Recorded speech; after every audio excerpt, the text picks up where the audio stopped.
Alright guys, my project is a 63 Falcon Futura that I'm wanting to restore, and I wanted to put power steering on it. I wanted to go with a Borgeson unit, but I saw where Borgeson recommended not to use the original shift column. I didn't want a 4-shift in this car, I wanted the original column, so I was trying to figure out a way to use the original column. There's nothing on the net that shows anything about anybody that used an original column, so I tried to convert this, and this is how I've done it, using the Borgeson 800-110 power steering gearbox for these Falcons. Alright, this is the gearbox. It's pretty much straightforward. The old gearbox comes out. I've already taken it out and installed this one. This is the original, this is the Borgeson 800-110 power steering gearbox. The installation is pretty much straightforward. You take the old one out and you bolt the new one in. It bolts right up where the old one was, same bolt holes and everything. No problem there. The problem was this shaft comes up a lot further than the old one, so the column has to be cut. Here's the new column. I've already done the work on the column, and I'll take it apart and show you what I've done. But this is the column now that I've finished, and you can see it's got plenty of room. It shifts just fine. I just have to put the rod down tied in the transmission. And I'll move it from the steering collar up here to show you how it works.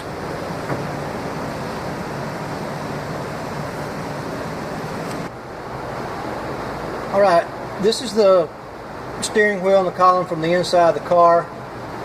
It's all exactly the same measurements as it was before I modified it. You go ahead and take the column out, take the steering ring, horn ring off, and the spring. I've already had it loose, so I don't have to get a gear puller to get this off with. Take the shaft nut off.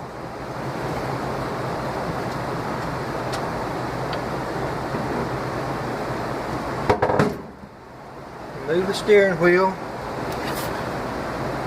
spring. I've already taken the cam, the turn signal cam out and the wiring earlier, and I'm going to replace it with a new part. I don't have it here yet. So what you do, you take these 7/16 nuts off of this upper collar.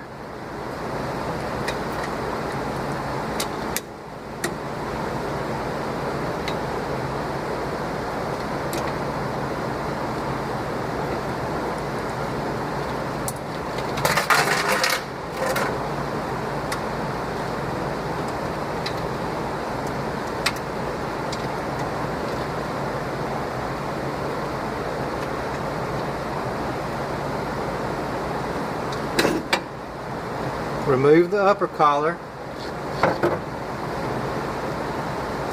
Then you can remove the shift collar along with the inner tube. Okay, lay that to the side.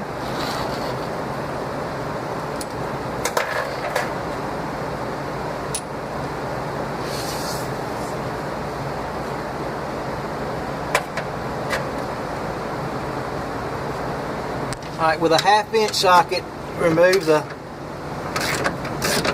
2 screws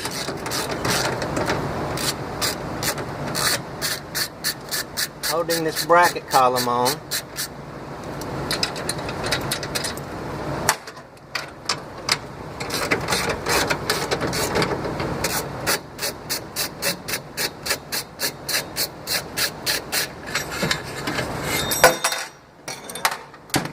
Bracket comes off, and you can remove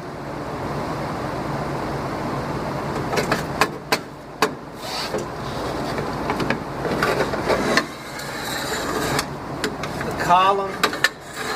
You have to turn and twist it to get to the selector.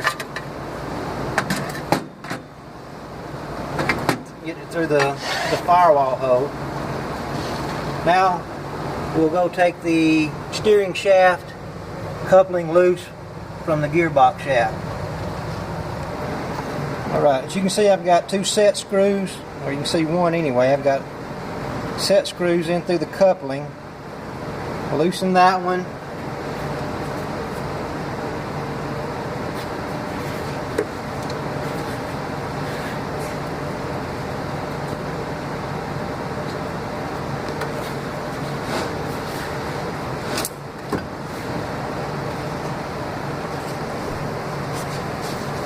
There's another one on the other side.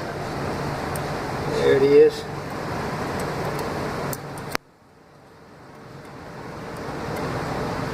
Loosen that one, or you can take it all the way out. Now we'll remove the steering shaft.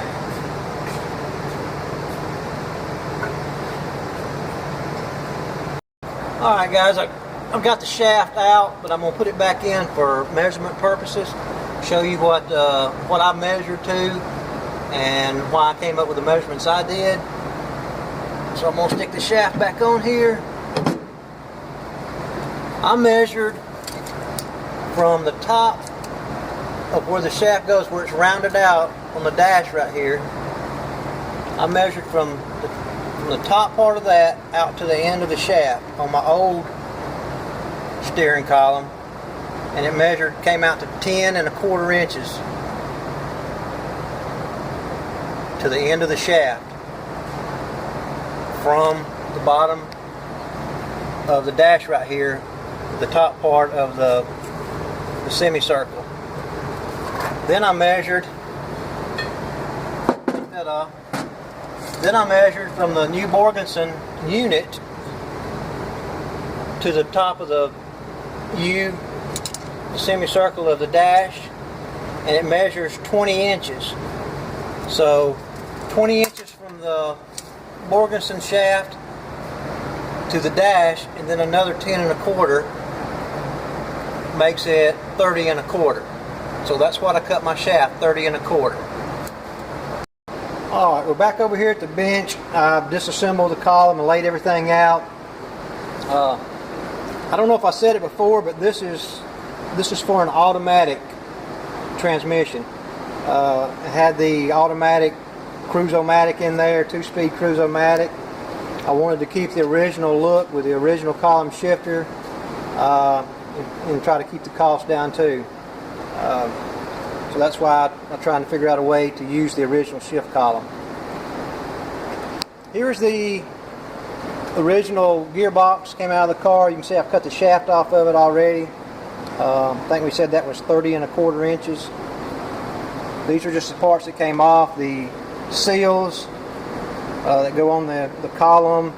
This is a 2-part seal with another rubber seal that screws into the firewall. This is the old cam that came out, turn signal cam that came out of it. It needs replacing, one on the way, but I don't have it yet. This is the shift collar. I have one ordered, it's on the way too. But you can see it's wallered out and broken right here, so the shifter won't stay in there. Got a new one of these, and the rubber grommet that goes in there too. But this is the collar. The collar turns, this is what turns, that turns your inner tube, that shifts your car into whatever gear you want. That has to turn. Okay, I've got all the parts here. I'm going to try to explain in order best I can how I did it. There's probably other ways to do it, better ways, different ways, but this is the way I did it. First of all, this wasn't on there when I took it off, but I put it back on there to show you how to get it off, or what was on there. This is the neutral safety switch. It has a screw here and a screw here. You just take it off and take the screws out, lift it off. This is the other part of the safety switch. It's on the inner shift column tube, and it just pops off Got a little tab, a little tang right there that fits down in that hole, and it goes this way right here with the tab up towards the column.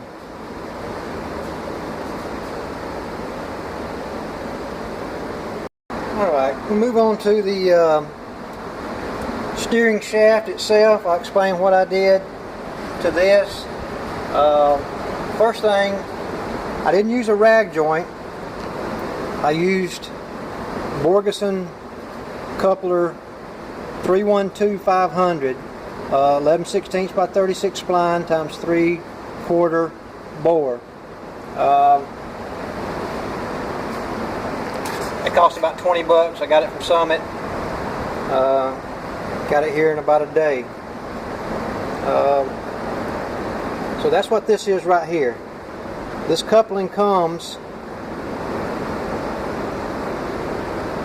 it's about this long, and it comes with this set screw and this drilled and tapped right here for a 1/4 inch set screw. I discarded that, didn't need that. What I did have to do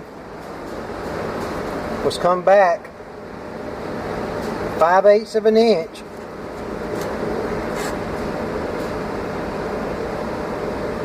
from the rubber boot on the Borgeson steering gearbox to where the indention on the shaft is, to where the rag joint bolt usually fits through on the indention, the little hollowed out place on the steering shaft on the gearbox.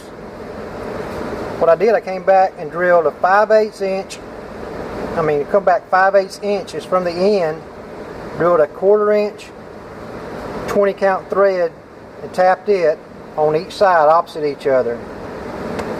And what I'll do is take this set screw and put one on each side and tighten it up, maybe put some Loctite on it, tighten it up, and it will go down into that groove in the steering box shaft, and that's what will secure that. So I got two 1/4 inch by 20 by 1/4 inch long set screws. Cost me about $1 a piece or so. Again, I came back 5/8 inch from the end of the coupling, drilled and tapped the hole for the set screw. Now to drill the hole, of course, you got to go a little smaller than the 1/4 inch. So I went, I think, a 7/32 drill bit and then tapped it with a 1/4 inch by 20 tap. The total measurement for the shaft and the coupling from top to bottom for mine is 31 3/8. Remember, we had the shaft that was around 30 1/4. You can make it longer, shorter, whatever you want to do, but I wanted it back exactly where it was from the factory, so that's why my measurements are what they are. Now, the main thing that I want to make clear to everybody is a lot of people do not like welding on steering shafts, but if you're an accomplished welder, then you know that a lot of times the weld is the strongest point of the metal, and if it's done correctly, it will be fine. If you do not know how to weld, do not do this. Get somebody who knows how to weld to do this, because it's very important. You don't want it coming loose. I cut and bead this somewhere around in here, and then I welded it on the end of the coupling where it ended too. So this should hold up longer than anything else. But these are my measurements, 31 3/8 from end to end. That works for me. You may want to adjust it a little bit for yourself.